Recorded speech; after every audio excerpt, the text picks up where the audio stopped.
Hello viewers, कैसे हैं आप सब लोग। स्वागत है आपका मेरे YouTube channel study with doctor Pawan Oberoi पर। मैं डॉक्टर पवन ओबराय आज आपसे डिस्कस करूंगा।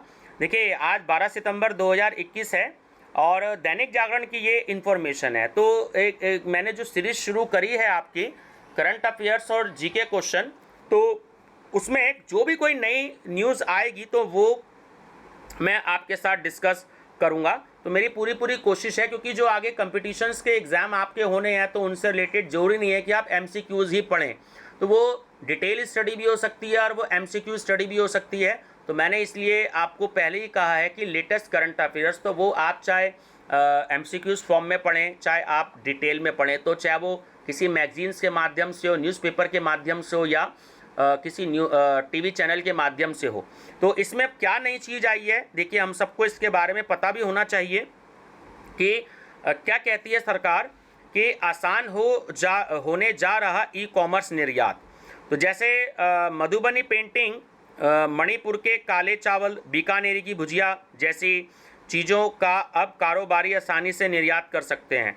तो आगामी विदेश व्यापार नीति में ई कॉमर्स निर्यात के लिए कई बदलाव किए जा रहे हैं ताकि एमएसएमई है ना अपने उत्पादों को सीधे ग्राहकों तक भेज सके।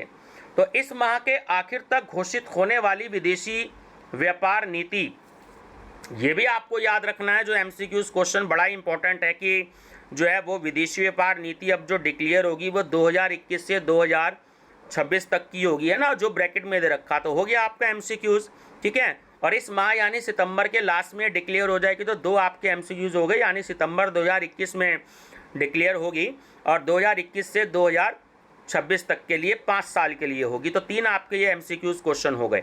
मैं पहली बार रिसर्च एंड डेवलपमेंट R&D निर्यात को भी जोड़ा गया है, इसको भी पहली बार जोड़ा गया है, ध्यान रखिएगा R&D को। जो चालू वित्त वर्ष है 2020-21 के लिए 400 अरब डॉलर के निर्यात लक्ष्य को हासिल करने में नई विदेश व्यापार नीति बहुत ही अहम भूमिका निभा सकती है। तो सूत्रों के मुताबिक अभी ई कॉमर्स निर्यात को रेमिशन of duties and taxes on export products, जिसे हम शॉर्ट में रोड टेप कहते हैं, या अन्य किसी स्कीम का लाभ नहीं मिलता है। तो नई विदेश व्यापार नीति में ई कॉमर्स निर्यात को भी इस प्रकार के लाभ दिए जा सकते हैं। तो निर्यातकों के मुताबिक अभी ई कॉमर्स के लिए आरबीआई के अलग नियम हैं, तो सीमा शुल्क विभाग ने अलग नियम बना रखे हैं। तो ई कॉमर्स निर्यात से जुड़े सभी नियमों को समाप्त कर विदेशी व्यापार नीति में नए नियम लाए जाएंगे, ठीक है। अब इसमें क्या कहते हैं, ये जो है आपके भौगोलिक संकेत जो जीआई हैं, है ना, जियोग्राफिकल इंडिकेटर्स, तो उससे जुड़े उत्पादों की बिक्री को बढ़ाने के लिए सरकार को ई कॉमर्स निर्यात को प्रोत्साहित करना होगा, और तभी छोटे जो उद्यमी हैं वो आसानी से सीधे विदेशी खरीदार को अपना सामान बेच सकेंगे। अभी की नीति में यह आसानी से संभव नहीं है। तो कौन कह रहे हैं इस बात को, ये कह रहे हैं अजय शाह, जो कि CEO और महानिदेशक हैं किसके, federation of Indian export organisation FIO के। तो ये भी एक अपने आप में एमसीक्यूज क्वेश्चन हो गया कि जो FIO है उसका एक तो पूरा नाम है आपका federation of Indian export organisation, ठीक है।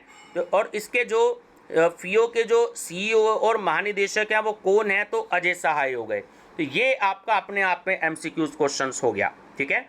अब खत्म हो सकते हैं कई तरह के प्रतिबंध। आगे देखिए सरकार क्या कहती है कि अभी ई कॉमर्स निर्यात के लिए निर्यातकों को इलेक्ट्रॉनिक बैंक रियलाइजेशन सर्टिफिकेट यानी कि EBRC लेना पड़ता था, जिसमें उनका मार्जिन प्रभावित होता था।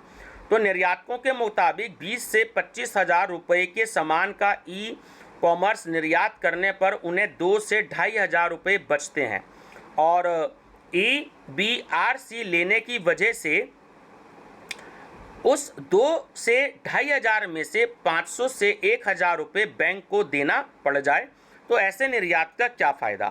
तो वैसे ही कस्टम क्लियरेंस में ई कॉमर्स निर्यात के लिए 5 लाख तक की सीमा है। तो सूत्रों के मुताबिक नई नीति में इस प्रकार की सीमाओं को समाप्त किया जाएगा, और ई कॉमर्स निर्यात के प्रोत्साहन के लिए लॉजिस्टिक सपोर्ट के साथ उनके लिए अलग से वेयर हाउस तैयार करने की भी घोषणा नई नीति में हो सकती है। तो बहुत ही अच्छी चीज़ है ये, सरकार का जो प्रयास है ये बहुत ही अच्छा है, क्योंकि उससे जो छोटे छोटे जो उद्यमी हैं उनको भी बहुत ज़्यादा बेनिफिट होगा। ठीक है, तो ऐसी जो भी कोई लेटेस्ट बातें हैं, वो लेटेस्ट न्यूज़ है, कोई इन्फॉर्मेशन है, तो वो मैं आपसे बिल्कुल डिस्कस करता रहूँगा। तो बने रहेगा मेरे चैनल पर study with doctor Pawan Oberoi पर। और ये मैंने एक प्लेलिस्ट बना रखी है कि latest GK and latest current affairs and GK questions. तो आज ये जो है उसका पार्ट 4 है, तो आप उसको वहाँ प्लेलिस्ट में भी देख सकते हैं, पुराने वीडियोज़ भी। Thank you students.